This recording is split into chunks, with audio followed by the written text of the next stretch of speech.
Hello everybody, my name is Alexandrina and we're here today with David Pattinson of David Pattinson's Accused Friends, also known as DPAF. This is an online channel addressing issues regarding social gender relations, also about false accusations and the impact of feminism on British culture today. David, hi, welcome and thank you so much for your time. Thanks for having me. I look forward listening to more information about DPAF. However, right now I want to get straight to the point and ask you about the Citizens Prosecution of Miss Alison Saunders. That's right. I mean, I'm the first person to announce the Citizens Prosecution of Alison Saunders. She was the head of the Crown Prosecution Service in Great Britain up until October of this year. Her tenure was riddled with criminal behaviour authorised by her, which was really all around malicious prosecutions of British men. There was a lot of rape and sexual assault trials that collapsed, and there was a lot of men that were maliciously prosecuted who shouldn't have been. Now, the British press was onto this story. They applied a lot of public pressure for Alison Saunders to be fired, but they have been reluctant to cover the Citizens Prosecution. The press believed that she should be fired for criminal behaviour, but not prosecuted herself. I say she should be prosecuted herself in order to restore justice, credibility to the British justice system. All right, and what is the latest news on the prosecution? So we're building a movement. 1 million, we need 1 million supporters. We need £1 million raised. We're well on the way to doing that. I read Alison Saunders her rights. I said she had the right to remain silent, which she has done so far. She's huddling with her lawyers. I think she didn't expect to be prosecuted by the citizens of Great Britain. She thought she could leave her job, walk away with millions of pounds of taxpayer money paid to her for her job that she did, and that she could ride off into the sunset and live a life of freedom. Unfortunately, though, with the Citizens Prosecution, she's going to be prosecuted and she'll have to face a jury of her peers being accused of the crimes that she's perpetuated as a result of her tenure in government.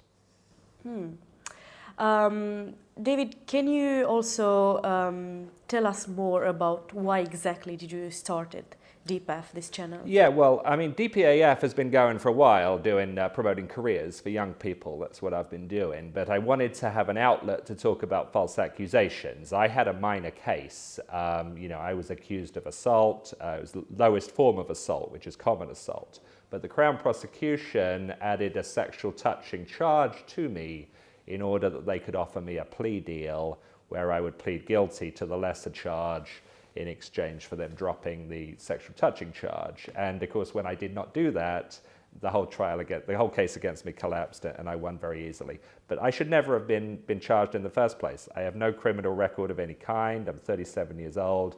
I didn't commit a crime in this case, and it was obvious that I had not. But Alison Saunders had a policy: all accusers must be believed no matter what.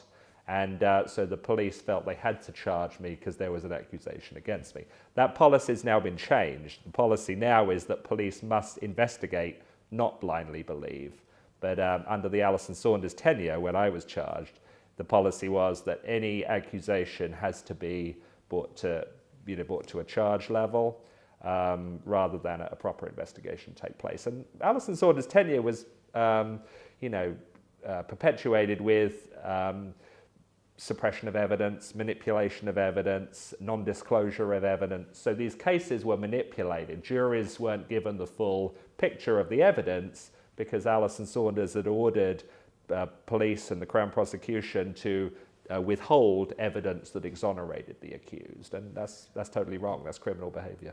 And what exactly is the message that you're trying to send across? What I want to say is that, this false accusation epidemic that we have as a country is not healthy for our country. It foments mistrust between men and women. I grew up learning that the British justice system was the, most credible and most just of any in the world. But when I went through it myself, I found out that's not the case. The system is in support of these malicious in support of false accusations. They get it because they want to have a situation where the legal system is growing in wealth and power and authority as a result of these miscarriages of justice. Lawyers get wealthier, government has more power to control individuals' lives and citizens' lives, when it should really be the other way around. The power should be in the hands of the people to regulate their own lives, not having a government official, regulating every human interaction. And who exactly is the audience that you are The audience is the British people. I mean, obviously men. I think men are targets for this kind of injustice. Malicious prosecutions are targeted to men, and the government or the justice system, does not stand up and say this is nonsense. It helps perpetuate it. But British citizens that care about justice, they want a justice system that's focused on, convicting criminals and, not bothering everyone else. We should know as a country who our bad people are. We should get them off the streets or get them out of society so law-abiding citizens can live in peace and safety and security. And there's a lot of citizens that are not connected to false accusations that are concerned that we have a justice system that's not focused on justice, that we have a judiciary that's totally out of control. And they're concerned about it, as they should be, as I am.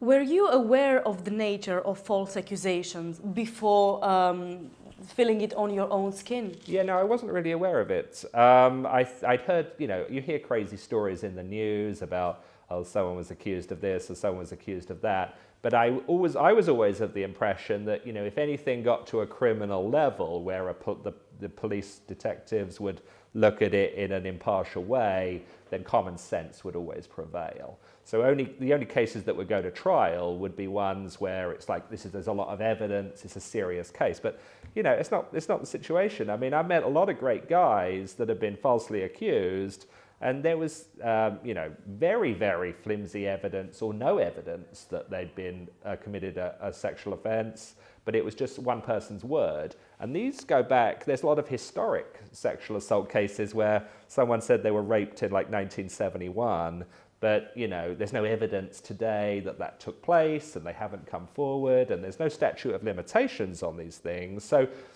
there's cases being prosecuted where there's not actually any evidence that a crime was committed, and it still goes to trial, Yet these accusations remain, right? They leave a print of your career, your personal life. It kind of creates an impression that there's no smoke without fire.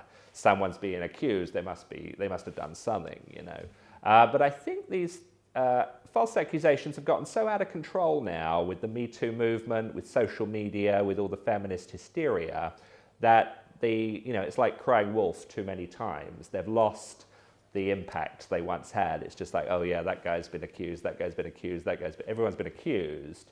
So they're losing their impact, and that's not a good thing for people that have genuinely, been assaulted or have a crime committed on them, because their word is less credible, because there's all these false accusers out there diluting the seriousness of sexual offences. Can you please talk more about your personal experience with this?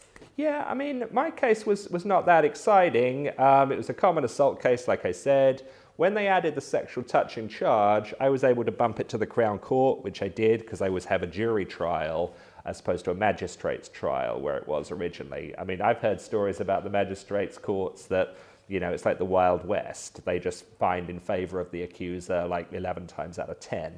So I thought if I had a jury trial, you have to get 12 to 0 to convict, and there was no way they were going to do that. So I was very confident, and then of course when I got to the Crown Court, they offered me the plea deal, which was, David, we don't think we can win, just plead guilty to the common assault, pay an £80 fine, and we'll drop the sexual touching. And I said, there's no way I'm going to plead guilty to a crime I haven't committed. So the whole case fell apart pretty much at that point, and I was exonerated. And, again, I have no criminal record in my entire life. I'm 37 years old, and I have no cases or charges against me at this time either. That's pretty tough. Yeah, I mean, it wasn't really that tough, Alexandrina, because it was a minor charge against me. It was like a free swing. In cricket, we have an expression, if it's a no ball, you can't be out. You can have a free swing. And that's kind of like it was. never expected to be convicted. I really felt that I would win. Other people, though, they face jail, they face severe criminal penalties, and I just never felt that was what I was facing. But I have a lot of experience of politics and business, and I can handle these sort of situations. I'm experienced in dealing with complicated situations and strategic thinking.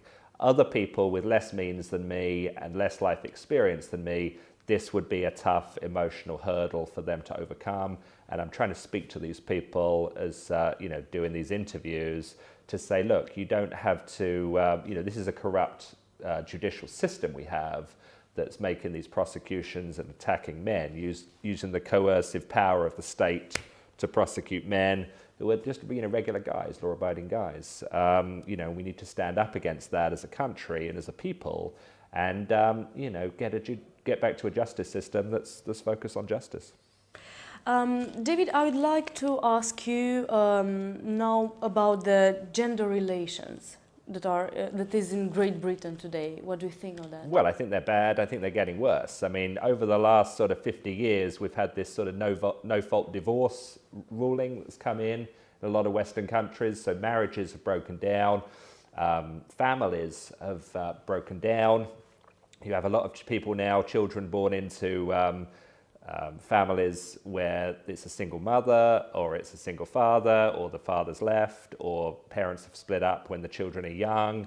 And it's created a situation where there's mistrust between the genders and there's unhappiness between the genders. And I want to have good gender relations. I want to have happy men, happy women, happy together, strong bonds, strong family bonds, which are great for men and women, and they're great for raising children. And I think we've gotten so far away from that.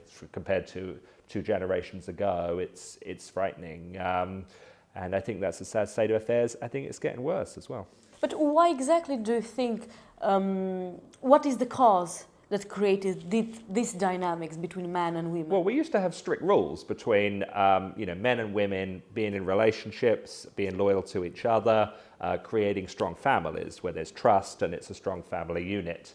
Now we have people going out there having different relationships with different people all the time, and there's sort of no social cohesion. Women are not feeling like they're being protected by the men in their lives. There's no father figure, or there's an absent father figure, and they're looking more and more to government to protect them. And that's why you've got this situation of false accusations or excessive government to protect women, where fathers and husbands would have protected women 50 years ago or 100 years ago. What do you think about feminism? Well, I think it's destructive. I think it's pernicious. I think it's the antithesis of a happy society. I mean, there's complicated reasons why women are drawn into feminism, but I think this strand of third wave feminism, which is all about women kind of don't have any agency over their decision making in sexual relations, and it's all about they can change their mind, and the man they can decide whether the man raped them or had a good sexual relationship with them kind of on a whim or after the fact. And it gives women excessive legal power over men that they haven't earned, and is not part of an equal justice system, which is what the Justice System Charter is based around. Mm-hmm. How about the way the justice system treats men and women regarding sexual assault? Well, I think the justice system treats men and women totally differently on all things. I mean, an equal crime, one crime committed by a man, same crime committed by a woman, the woman's going to get a much lesser criminal sentence for a guilty verdict, especially young women. But I think in the sexual relationship realm, which you're addressing, it's wholly unequal. I mean, if a woman raped a man, she wouldn't be she wouldn't be prosecuted with anywhere near the same vigor as a man, raping a woman. And, all these sort of nebulous sexual assault cases where, like, some guy touched me on the knee back in 1999, or, some guy tapped me on the back of my shoulder and I felt uncomfortable, therefore it's a criminal offense. So it's criminalizing men based on women's feelings and their reaction to them rather than hard evidence. And it's also creating a situation where consent laws around sexual relationships are deliberately ambiguous. So it's like, it gives women the authority to say, yeah, this was a consensual relationship, or no, it wasn't. And the men are unclear about what the rules are and, are constantly on the back foot. Now, would you say that these false allegations come as an effect to a greater cause? Like to the cause being the relation between genders and the discrepancy that has been created? Well, there's the discrepancy is because as a result of the family breakdown, I think. The government is replacing the role of the husband or father for women. It's the protector element. Government is providing welfare for single mothers or security for women in general, with the police, with the judiciary. They're going to take the role of defending and protecting women from men. Whereas really, women are much better served by having relationships with men, having agency over their own lives and their own decision making, rather than a government bureaucracy that's just going to keep, creating more and more rules about how men and women interact with each other, how women interact on their own. And, the individual woman loses agency over her own life and decision making, rather than, in a free society where, everyone has equal opportunity to live and work as they please. It is very interesting, though, to observe the solidarity element among women. Yeah, they have a very strong social unity women do that men do not have. What about the Me Too movement? I think the Me Too movement's just totally exaggerated nonsense. It's this culture of victimhood where people get kudos and money and attention and notoriety through victimhood. If you're a victim, you are an authority over someone who is not a victim. And so people are striving to be victims. And I think that's what the Me Too movement has shown. It's like all these people out there, they want to promote their victimhood. It gives them a sense of belonging or a sense of, entitlement. I'm not a victim of anything. I make my own decisions.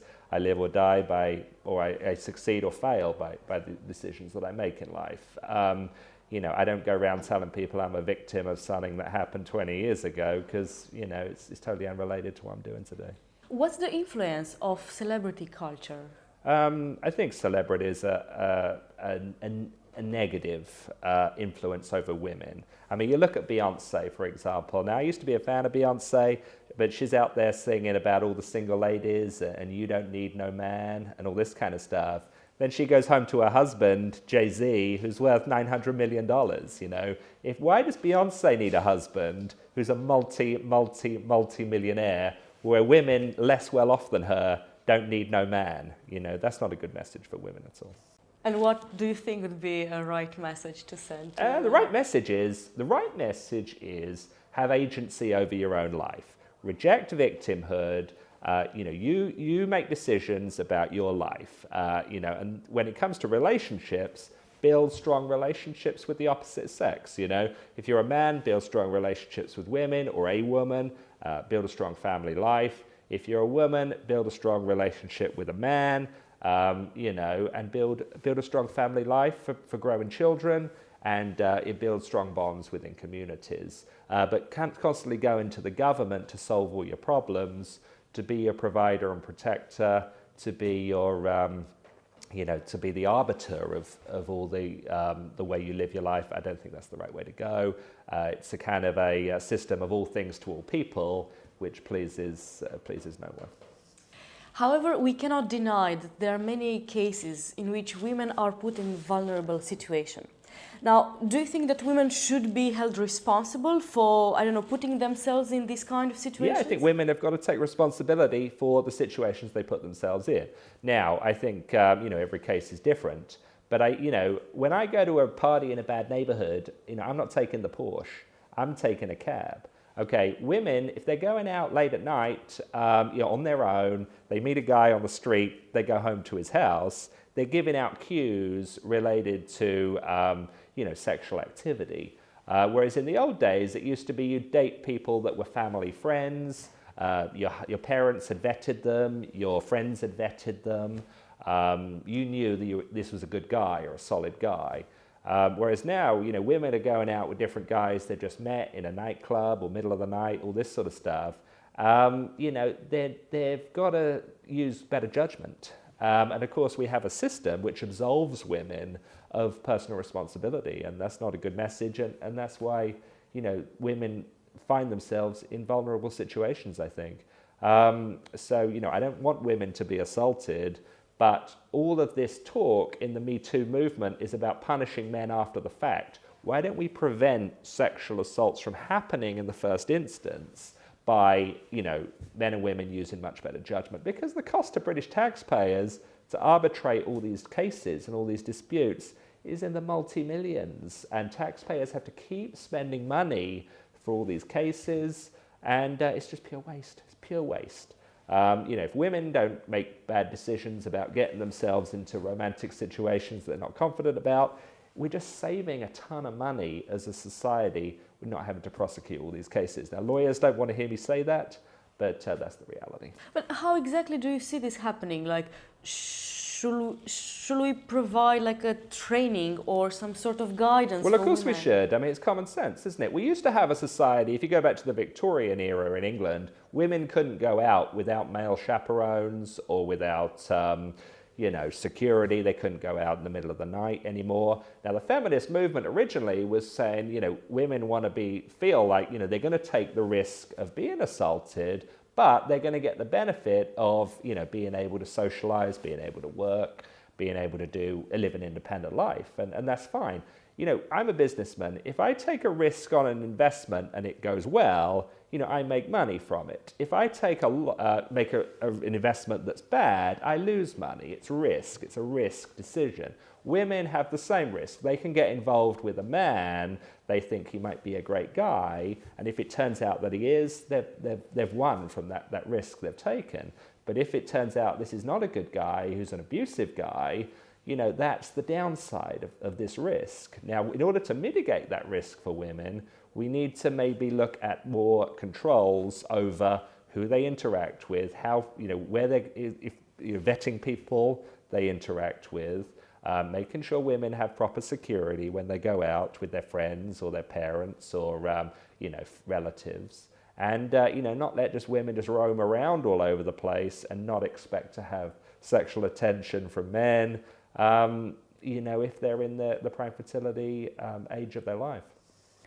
I would like to talk more about the false accusations, right?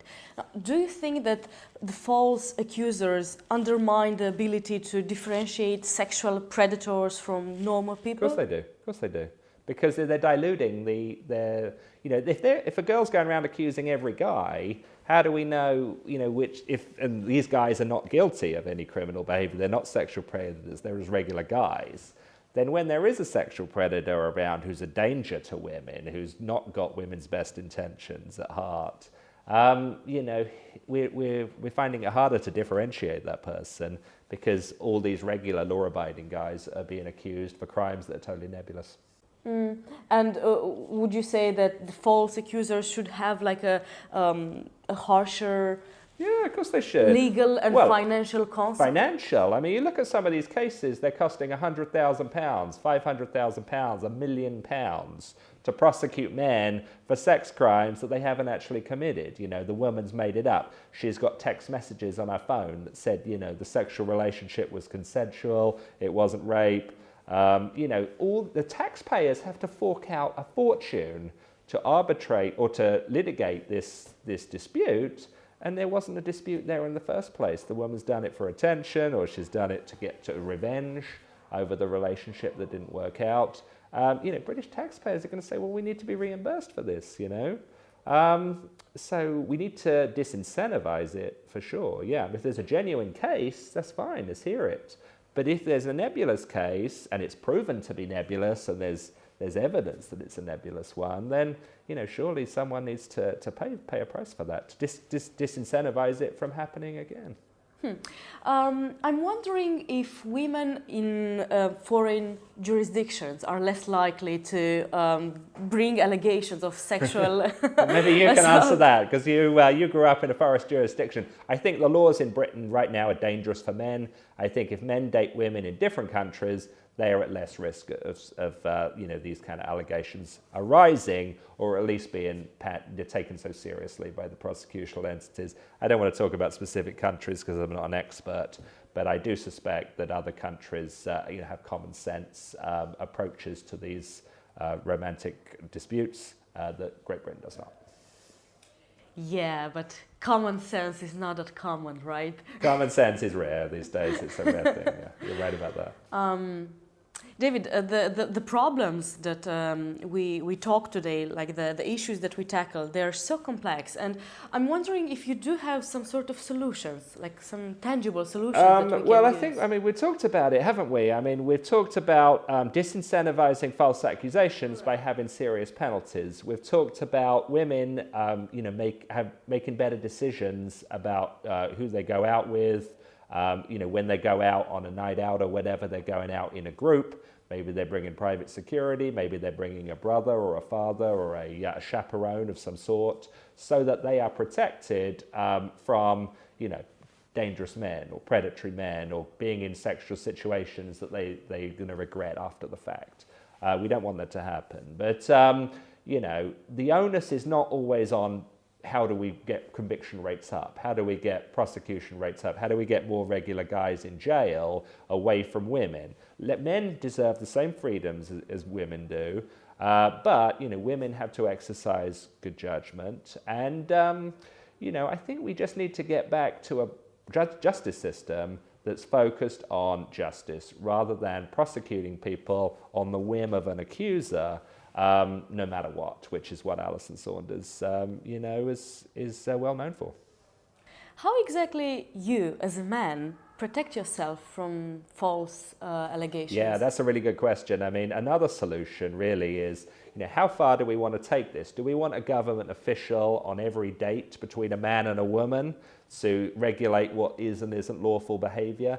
Do we want a government camera in every bedroom regulating, romantic interactions? Or can men and women of Great Britain regulate themselves as they have done for centuries? The more invasive we allow our government to be, the more rules we allow them to come up with, the more people are going to be in violation of those rules.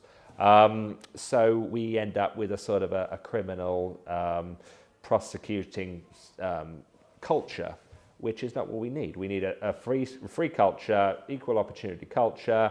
Every man, every woman has the same opportunities to pursue happiness in life, and the government is there to provide essential services, but is not going to be there regulating every micro piece of behavior.